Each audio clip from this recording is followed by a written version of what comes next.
and in very small particles, generally on the order of less than 100 microns in diameter.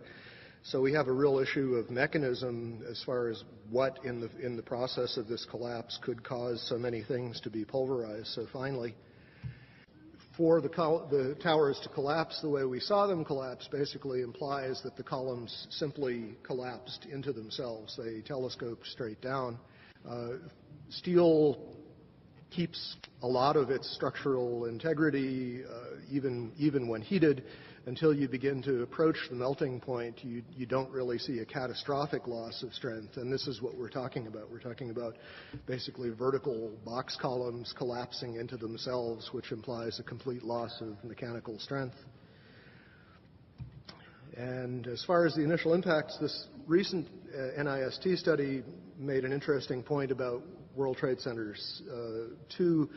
The film analysis showed that it oscillated for about 4 minutes after it was struck by the airplane, and the oscillation rate was identical to what would be expected for the intact tower.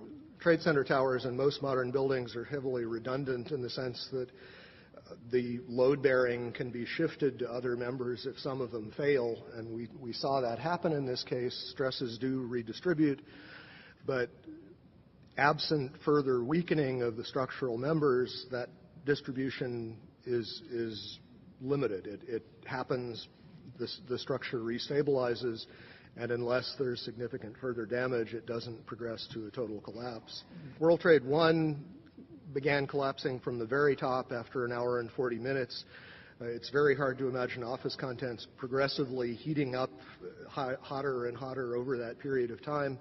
And for a building to collapse from the very top, which is the least heavily loaded, is also very odd, to say the least.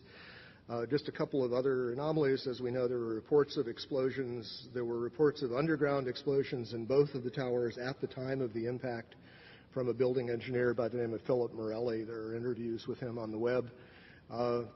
From the Naudet brothers film, 9/11, we see that the lobby of the North Tower was extensively damaged with what looks like high explosive blast damage, and this was immediately after the plane collision.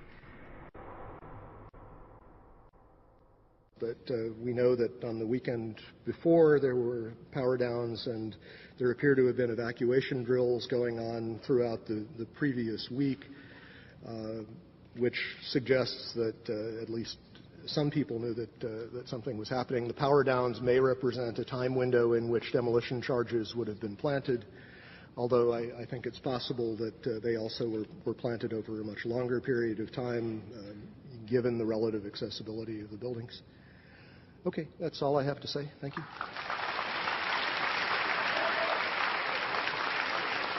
Thank you, Jeff King. Thank you very, very much.